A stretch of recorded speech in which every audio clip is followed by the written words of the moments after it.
Hello everyone, नमस्ते and good morning. हजुरहरूलाई कस्तो छ? मलाई अलि ठिकै छ, किनभने चाहिँ अब युकेमा घाम लाग्न सुरु भयो गाइज। मैले यो गार्डनको फेरि अर्को ब्लग लिएर आएको छु गाइज, किनभने चाहिँ अलिकति दुःख लाग्ने र रुन मन लाग्ने ब्लग छ यो चाहिँ है। अब समर लाग्दैछ युकेमा, अलिकति घाम लाग्दैछ, जाडो चाहिँ जाडै छ, 2, 3, 7 त्यति नै छ हैन। त्यो टेम्परेचर चाहिँ अझै पनि चाहिँ जाडै छ। भित्र चाहिँ हामीले हिटर लाएर बसिरहनु परेको छ र मैले यसरी चाहिँ बाहिर सागहरूमा पानी अलिअलि लाउन सुरु गरेको छु गाइज, किनभने हप्ता दिनमा चाहिँ यसरी टिपेर खान हुन्छ के। यो अक्टोबरमा रोपेको साग हो हैन, अनि यसलाई चाहिँ अलिकति पानीहरू यसरी अलिअलि गोडमेल गर्दै भने चाहिँ एक हप्तामा नै खाने बेला हुन्छ गाइज। त्यही भएर मैले यसलाई सुक्खा देखेर चाहिँ पानी यसरी राखिदिएको छु।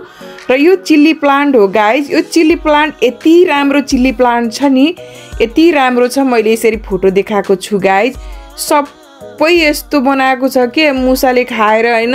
मलाई कस्तो रुन मन लागेको छ। 2वटा सानो सानो मुसा कहाँबाट पसेछ, अनि त्यो मुन्टा खाइदिएपछि त यसरी सबै मर्दो रहेछ गाइज। हेर्नु त, मलाई यति दुःख लागेको छ नि। हेर्नु न, जरा पनि मर्दो रहेछ, यसरी मर्यो। भर्खरको 2 पात 3 पात भएको, 4 पात भएको खुर्सानी सबै खाइदिएछ गाइज। हेर्नु त, म धेरै दुखी भएको छु, किनभने चाहिँ हजुरहरूलाई मैले यस्तो देखाएको छु। असाध्यै राम्रो हलहल परेको यो यस्तो यो छ नि। मैले विन्डोमा यो पर्दा पछाडि राखेको थिएँ गाइज। त्यो पुरानो बोर्ड छ नि, त्यसको यो तल त्यसरी राखेको थियो मैले त्यसलाई चाहिँ। अनि यो मुनिबाट हेर्नु न, यस्तो मैले सफा गर्दै राख्छु के, मैले एकदम क्लिन गर्छु हैन। त्यति गर्दाखेरि नि कहाँबाट आएछ के मुसो, अनि मुसो आएर चाहिँ यहाँ खाइदिएछ गाइज। अनि मलाई रिस उठेर चाहिँ मैले यहाँ तल हेर्नु न, त्यो एकदम त्यो हुन्छ नि चिप्किने, त्यो गम भएको चाहिँ त्यो एउटा यस्तो पाउँछ, अनि त्यो मैले ल्याएर राखेको थिएँ गाइज। अनि मैले त्यसलाई समात्नलाई सफल भएँ। अनि त्यो चुचु गरेर राखेको थियो, अनि यसलाई फाल्नु पर्ला भनेर सोचिरहेको थिएँ। र म असाध्यै बिजी हुनको कारणले म चाहिँ अनि बाहिर गएँ हैन। यसलाई हेरेर अनि हेरेको थिएँ पहिला, अनि हुँदा त अनि यसलाई मैले यस्तो रिस उठेको थियो नि। अनि त्यहाँबाट उता कुनाबाट चाहिँ माथि निस्किँदो रहेछ, अनि त्यहाँ गएर चाहिँ अनि खाइदिएको थियो नि त। अनि म यति बाठी छैन र मलाई सताउनेलाई त म त्यसलाई मारेरै छोड्छु भनेर अनि मैले यसरी नै समात्नलाई सफल भएँ गाइज। हजुरहरूलाई नि यसरी दुःख दिएको छ भने चाहिँ यसरी समात्नु होला। यसरी दालमोट राखेर, एप्पल राखेर हुन्छ नि, के सामानहरू छ खानेकुरा त्यहाँ राखेर चाहिँ त्यसरी समात्नु होला गाइज। अनि म यस्तो खुसी भएँ कि मैले यो फाल्नलाई मिस्टेक गरेर म बाहिर गएँ, म हतार थियो। अनि त्यसपछि त अनि बेलुकीखेरि म फेरि घर आउँदाखेरि त्यो त्यहीँ छोडेर जाँदाखेरि त त्यसको जोडी रहेछ गाइज, त्यो पनि समात्न सफल भए गाइज। ल हेर्नुहोस् त, यो पनि अर्को पनि रहेछ, यसको जोडी रहेछ क्या हैन। यो चाहिँ ढुङ्ग्रे मुसा हो कि के मुसा हो थाहा भएन, साह्रै मसिनो छ। मैले चाहिँ के गल्ती गरेको थिएँ नि, त्यो अम्बा ल्याएको थिएँ, त्यो अम्बा बास्ना आएर चाहिँ यो कहाँबाट मेरो घरभित्र पसेछ र मैले चाहिँ यो बिहान नै फालेको भए चाहिँ यो अब यो समात्न सफल हुन्थिनँ। र यो 2टालाई नै मैले समात्न सफल भएँ। यसलाई फाल्नलाई अलिक ढिलो गरेको कारणले चाहिँ अर्को पनि यहाँ पर्यो गाइज। हेर्नु न, अझै चलिरहेछ के, चलिरहेछ यो चाहिँ। यति रिस उठेको थियो नि, अनि त 2टालाई मैले समातेँ। अनि हजुरहरूले पनि यसरी नै समात्नु होला गाइज। यस्तो सानो सानो यो ढुङ्ग्रे मुसा भन्छ हाम्रो गाउँघरमा है। अनि यो मुसालाई समातेर म एकदमै ह्याप्पी भएँ। तर मेरो चाहिँ सर्वनाश बनायो खाएर। हेर्नुहोस् त गाइज, यो पाउँछ क्या यो हैन, यो सपहरूतिर पाउँछ, यो पाकिस्तानी सपहरूतिर पाउँछ। अनि मैले लिएर आएर चाहिँ त्यसलाई समातेर मारेर चाहिँ फाल्न सफल भएँ गाइज। हजुरहरूलाई नि यस्तो मुसाले सताएको छ भने चाहिँ यसरी चाहिँ समात्न सफल हुनु होला भन्न चाहन्छु। र अर्को हेर्नु त गाइज, अनि मैले अस्ति 3 दिन 4 दिन पहिला 1 हप्तै भइसकेको थियो होला, अनि मैले पानी राखेको थिएँ। अनि अब आज गार्डन सफा गर्नु पर्यो भनेर यो झारहरू सबै काट्न पर्यो भनेर अनि बाहिर निस्केको छु। 2-4वटा यो लसुन चाहिँ राम्रो भएको छैन, यो गार्डन फुलहरूको चाहिँ एकदम नराम्रो भएको छ। अनि यो झार काट्नको लागि मैले तार निकालेर यसरी मेसिन ठिक्क पारेको छु। अनि यतापट्टि चाहिँ यो लसुनहरू हल बढेको छ गाइज, पात खाने बेला भएको छ है। अब गार्डन सफा गर्नु पर्यो।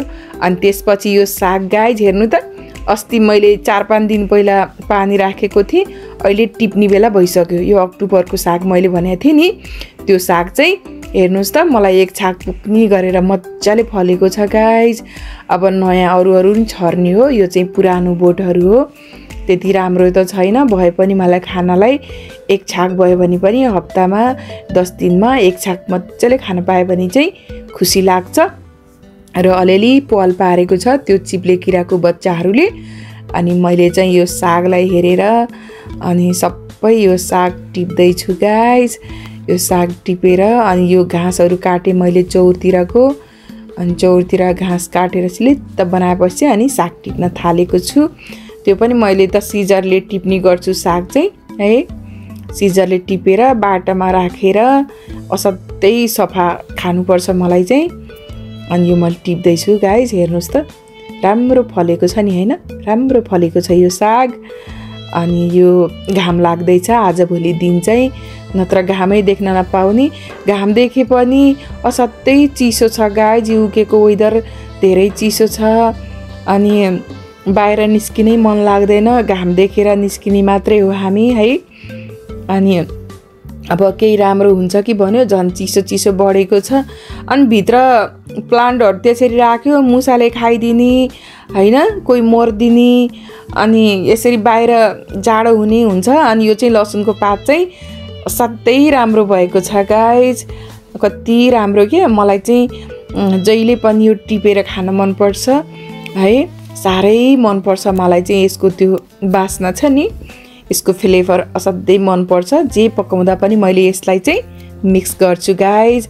अनि अलिकति टाइम छ भने चाहिँ यसरी गार्डनमा चाहिँ गएर हैन, यसरी 10-15 वटा बोटहरू रोपेर खान सक्नुहुन्छ।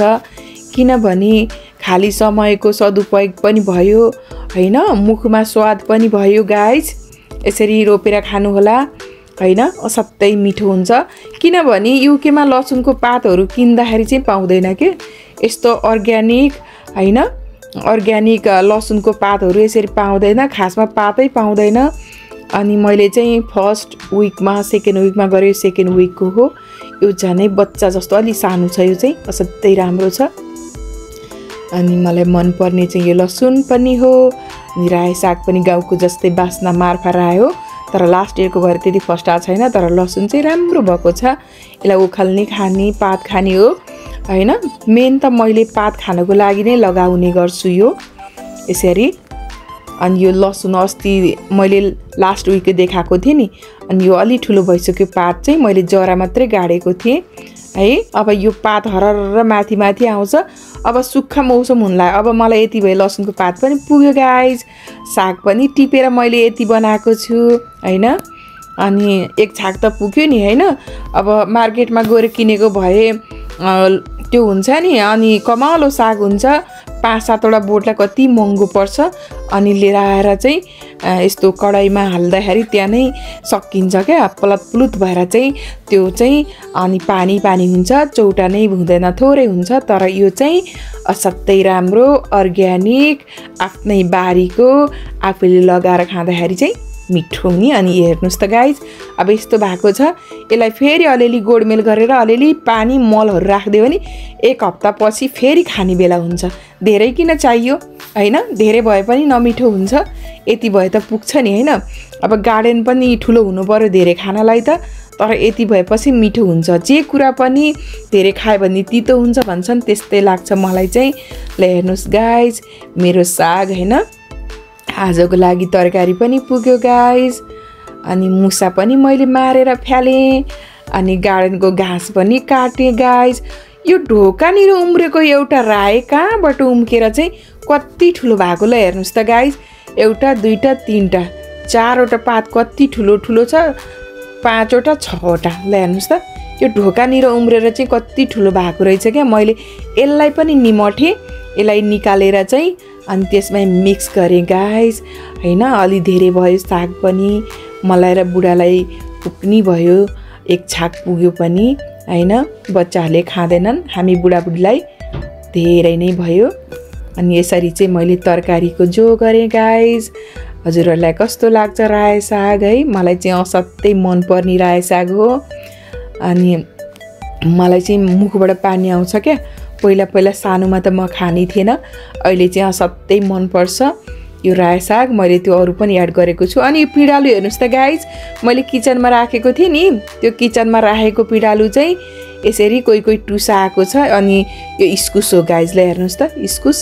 यो टुसा आउने बित्तिकै मैले चाहिँ यो तेलको पट हुन्छ नि त्यो भाँडाहरू किन्न नि पर्दैन। लास्ट इयरको यो मसिना मसिना भाँडाहरू सबै यसरी कलेक्ट गरेर चाहिँ मैले यसरी कोही जमाएको छु हैन। अनि यसरी मलहरू भरेर किचनको झ्यालमा बाहिर लास्टै जाडो छ, असाध्यै जाडो छ, त्यही भएर मैले यसरी तातोमा राख्छु गाइज। अनि अर्को पनि अब 4-5 वटा त उम्रेको छ नि त, मैले यो फेरि 7-8 वटा पिँडालु लिएर आएर चाहिँ टुसाको पिँडालुलाई गाइज मलाई असाध्यै मनपर्छ। हजुरहरूलाई पनि मनपर्छ भने यसरी चाहिँ सिसी कन्टिनेन्टलमा गएर चाहिँ यसरी यो पिँडालु ल्याउन सक्नुहुन्छ। आजभोलि टुसाको पिँडालु पाउँछ। अनि गएर यो दुधको ग्यालिङ हुन्छ नि यो पटमा चाहिँ यसरी चाहिँ ल हेर्नुहोस् त, यसरी यो पिँडालुलाई यसरी मल राख्नुहोस् गाइज। अनि त्यसपछि टुसा आउँछ, यसलाई पनि किचनमा लगेर राख्नुपर्छ। यसरी मल राखेर पट किन्नलाई पनि परेन, पैसाको पनि बचत भयो हैन। अनि अरू भाँडाहरू किन्न पर्यो त्यसरी पटहरू हैन। यसरी मैले चाहिँ घाम लागेको दिन असाध्यै लोभ लाग्छ वेदर देखेर। अनि मैले यसरी खाँदी मैले यो 5-6 वटा अरू पनि पिँडालु ल्याएको थिएँ, त्यसलाई पनि मैले यसरी अनि मल राखेर चाहिँ पुरिदिएँ। अनि अब टुसा आउँछ माथि माथि यसरी बच्चा।